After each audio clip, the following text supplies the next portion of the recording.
ये वो बेटी समाज के लिए रात दिन चिंता करके अपने मन की जो भाव है, मन की जो पीड़ा है, वो आपके बीच में व्यक्त करेंगे शब्दों के माध्यम से।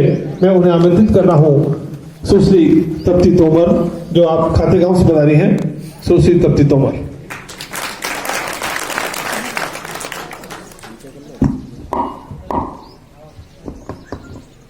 सर्वप्रथम जो आधार स्तंभ है समाज की इस बेटी के प्रखर वक्तव्य का, जिनके प्रोत्साहन से मैं अपने विचारों को वाणी देकर अपनी आवाज को बुलंद करती हूँ और जिनके सहयोग से आप सभी के समक्ष उपस्थित हूँ, मंच के सम्मुख विराजमान मेरे पिता ठाकुर राय सिंह जी तोमर को प्रणाम करते हुए मंच पर विराजमान राष्ट्रीय अध्यक्ष के साथ सभी महानुभावों व अन्य राज्यों से हम सभी का मार्गदर्शन करने के लिए उपस्थित सभी बुद्धिजीवी, उपस्थित सभी राजपूत सरदार, युवा व अपनी उपस्थिति से परिणामों में परिवर्तन ला देने वाली प्रतीकात्मक रूप में एक शतरानी के साथ हमारी समाज की समस्त शतरानियों को संबोधित करते हुए मैं कुमारी दीप्ति राय सिंह तोमर खातेगांव, प्रदेश प्रवक्ता श्री राष्ट्रीय राजपूत करणी सेना महिला इकाई मध्य प्रदेश, प्रदेश महामंत्री दहेज विरोधी संगठन महिला विंग मध्य प्रदेश तथा पत्रकारिता की विद्यार्थी, आप सभी महानुभावों को जय माता जी की अर्ज करती हूँ। दहेज प्रथा जिससे हमारा समाज इतने वर्षों से संघर्ष कर रहा है, या यूं कहूं कि हमारे समाज की बेटियां संघर्ष कर रही हैं। दहेज प्रथा की शुरुआत इस रूप में हुई थी कि जब बेटी अपने पिता के घर से विदा होती है तो उसे प्रतीकात्मक रूप में पिता अपनी बेटी को जो देना चाहे वो दे सकता है, चाहे वह 1 रुपए का सिक्का ही क्यों ना हो।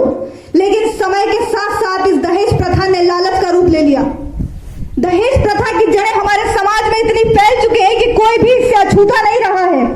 एक बेटी के स्वाभिमान पर कितनी करारी चोट है ये कि उसके भविष्य का निर्धारण उसकी प्रतिभा या गुणों के आधार पर नहीं, बल्कि उसके पिता दहेज देने में कितना सक्षम है इस आधार पर होता है।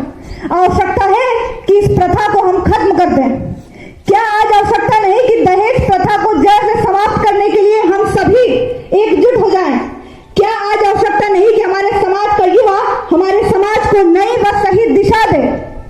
क्या आज आवश्यकता नहीं कि हमारे समाज को सही मार्गदर्शन दिया जाए? क्या आज आवश्यकता नहीं कि इन विचारों को वास्तविकता में परिवर्तित करके दिखाया जाए? दहेज विरोधी संगठन वो मंच है जो दहेज प्रथा का पुरजोर विरोध करता है, न सिर्फ पुरजोर विरोध करता है बल्कि उसे जड़ से खत्म करने के लिए प्रतिबद्ध है, संकल्पित है। आज आवश्यकता है हमारे समाज की बेटियों को बढ़ावा देने की, समाज की बेटियों को प्रोत्साहित करने की। एक बेटी वो होती है ससुराल में मायके की इज्जत बनाए रखना और ससुराल का मान सम्मान समाज में बनाए रखना, इन 2 पदों को सुशोभित कर सकती है तो देश के किसी भी पद को सुशोभित कर सकती है हमारे समाज की बेटियां। आज हमारे समाज की बेटियां इंडियन आर्मी से लेके देश के प्रत्येक क्षेत्र में पदों को सुशोभित कर रही है, लेकिन आवश्यकता है कि उन्हें अवसर की उपलब्धता कराई जाए। हमारे समाज के अधिकतर पिता जो अपने बेटे के लिए अवसर की उपलब्धता कराते हैं, जो अपने बेटे के अधिकारों के लिए लड़ते हैं, वो क्यों अपनी बेटी को भी वही अधिकार और वही अवसर नहीं दे पाते? विषम परिस्थितियों में एक अवसर मिलने पर भी बेटी अपनी प्रतिभा का परचम लहराने से कभी पीछे नहीं हटती। आज के इस कार्यक्रम में भी सम्मानित होने के लिए हमारे समाज की बेटियां उपस्थित हैं और हमारे समाज की बेटियों को, समाज की सभी बेटियों को और यहाँ उपस्थित बेटियों को ये पंक्तियां समर्पित करती हूँ कि वो आंचल में फैला हुआ उजाला है, वो आंचल में फैला हुआ उजाला है, वो गुस्से को कम करने वाला ताला है। वो आंचल में फैला हुआ उजाला है, वो गुस्से को कम करने वाला ताला है। वो पहाड़ की चोटी पर सूरज की किरण है, वो जिंदगी को सही तरीके से जीने का आचरण है। जो अक्षर ना हो तो वर्णमाला अधूरी है, जो अक्षर ना हो तो वर्णमाला अधूरी है, वो जीवन जीने के लिए सबसे ज्यादा जरूरी है। ये नहीं कहूंगी कि वो हर वक्त साथ साथ रहती है, ये नहीं कहूंगी कि वो हर वक्त साथ साथ रहती है, लेकिन बेटियां तो सिर्फ वो हैं जो एहसास होती हैं। बेटियां तो सिर्फ वो हैं जो सिर्फ एहसास होती हैं। हमारे समाज के संस्कार, हमारे समाज की संस्कृति ये कहती है कि हम बेटियों को वो सम्मान दें जिसकी वो हकदार है। महाराणा प्रताप जिनकी शौर्य और गौरव गाथाएं न सिर्फ हमारे राजपूताने को बल्कि परिभाषित करती है हमारी पूरी मातृभूमि को, वो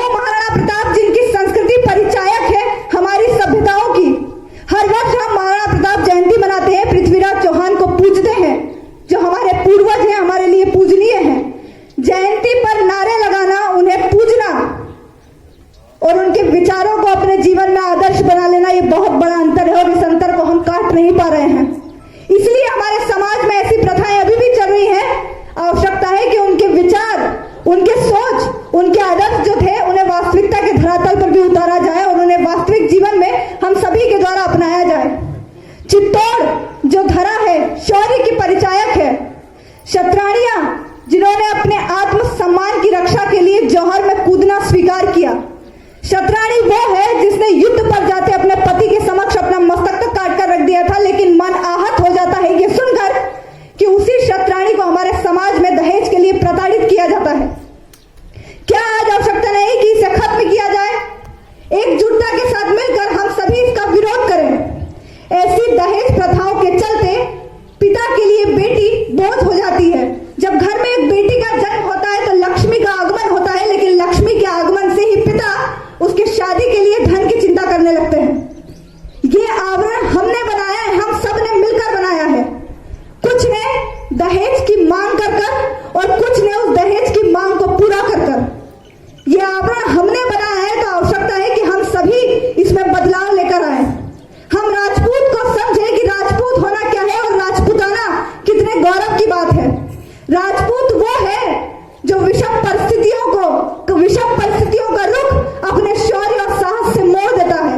राजपूत वो है जो अपने से पहले दूसरों की रक्षा के लिए संकल्पित होता है और राजपूत वो है जो सर कटा सकता है लेकिन अपना स्वाभिमान कभी नहीं हार सकता।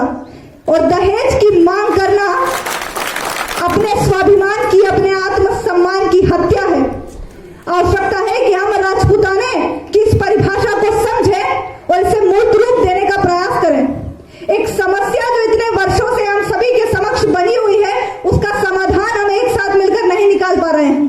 आज आवश्यकता है कि हम उसके समाधान के लिए पहल करें।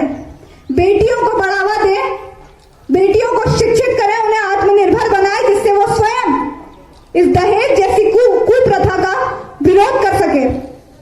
हमारे समाज के सभी बेटे और उनके पिता संकल्पित हो कि वो अपने बेटे की शादी में दहेज नहीं लेंगे। और जो भी परिवार यहां उपस्थित हैं जिन्होंने अपने बेटे की शादी प्रतीकात्मक रूप में एक सिक्के या श्रीफल से की है, मैं सहृदय उन परिवारों को प्रणाम करती हूं कि ऐसे उदाहरण हमारे समाज में और दिखाई दें। ये हमारा ही समाज है जहां एक और दिखाई देता है कि परिवार एक श्रीफल लेकर शादी को संपन्न कर रहे हैं और दूसरी ओर एक ये भी परिवार है कि जहां हमारी क्षत्राणी को दहेज के लिए प्रताड़ित किया जाता है। ये दोनों सोच, ये दोनों विचार हमारे समाज में उपस्थित है। हम पर निर्भर करता है, हम युवाओं पर निर्भर करता है कि हम हमारे समाज को किस दिशा की ओर ले जाना चाहते हैं। अब भी समय है जब हम सही सोच को अपनाकर हमारे समाज को सही दिशा दे सकते हैं, सही मार्गदर्शन दे सकते हैं। हमारा समाज ये कभी नहीं था, राजपूताना ये कभी नहीं था जहां नारियों का सम्मान न हो। नारियों के सम्मान के लिए युद्ध लड़े गए हैं, ये हमारा राजपूताना है, ये हमारी संस्कृति कहती है, ये हमारे संस्कार कहते हैं। और नारी की शक्ति कितनी अपार होती है, उसकी क्षमता कितनी असीमित होती है, वो इन पंक्तियों से उजागर है कि जीत मेरी पहचान है, मैं कब किससे हारी हूं। जीत मेरी पहचान है, मैं कब किससे हारी हूं। मैं शौर्य हूं, मैं शक्ति हूं, मैं हिंदुस्तान की नारी हूं। मेरी हद मत नापो, मैं बेहद हूं, मैं गहरी हूं। मेरी हद मत नापो, मैं बेहद हूं, मैं गहरी हूं। मुझे अबला समझने की भूल मत करना, मैं इस सृष्टि की प्रहरी हूं।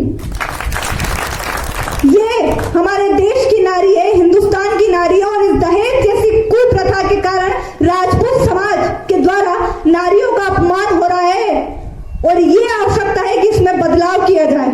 दहेज विरोधी संगठन जिन विचारों, जिन सोच को लेकर चला है, वो सोच जन जन तक पहुंचे और पूरा राजपूताना इस दहेज जैसी कुप्रथा को खत्म करने के लिए एकजुट हो। इस मंच के माध्यम से आप सभी लोगों का आह्वान करते हुए उन परिवारों को सचेत करना चाहूंगी कि आगामी दिनों में जिस भी परिवार में अगर दहेज का कोई प्रकरण हमारी बेटी के खिलाफ दिखाई देता है तो पूरा राजपूत समाज उस परिवार का बहिष्कार करेगा, उसका विरोध करेगा। ये सबसे उत्तम तरीका है इस प्रथा को रोकने का। ये मंच दहेज मांगने वालों का और दहेज की मांग को बिना विरोध किए पूरा कर देने वालों का, दोनों लोगों का पुरजोर विरोध करता है और इस प्रथा को हमारे समाज से जल्द से खत्म करने के लिए प्रतिबद्ध है। और आगामी दिनों में जब तक दहेज प्रथा पूरी तरह से हमारे समाज से खत्म नहीं हो जाती, ये कार्य करते रहेंगे और अपने सफल व सार्थक प्रयास से इस विचार को मूर्त रूप देने का प्रयास करेंगे। अंत में एक बार पुनः मंचासीन सभी महानुभावों को, अन्य राज्यों से पधारे सभी अतिथियों को, वरिष्ठ जनों को व यहाँ उपस्थित सभी महानुभावों को ये पंक्तियां समर्पित करती हूँ कि वो बेबस और अबला कही जाती है, वो बेबस और अबला कही जाती है, वो दहेज के नाम पर सताई जाती है। दहेज के नाम पर शोषण होता है, तब हमारा समाज मर्यादा खोता है। चल रही इस गलत परिपाटी को तोड़ दो, चल रही इस गलत परिपाटी को तोड़ दो। हाथ जोड़कर मेरा अनुरोध है कि दहेज प्रथा छोड़ दो। हाथ जोड़कर मेरा अनुरोध है कि दहेज प्रथा छोड़ दो। बहुत बहुत धन्यवाद। जय मां करणी, जय राजपूताना।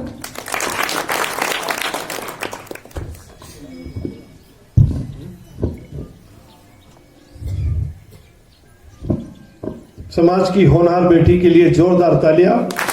ओजस्वी वाणी, ओजस्वी वक्ता मां सरस्वती की कृपा आप पर है। हम उनके उज्जवल भविष्य की कामना करते हैं। मैं हमारे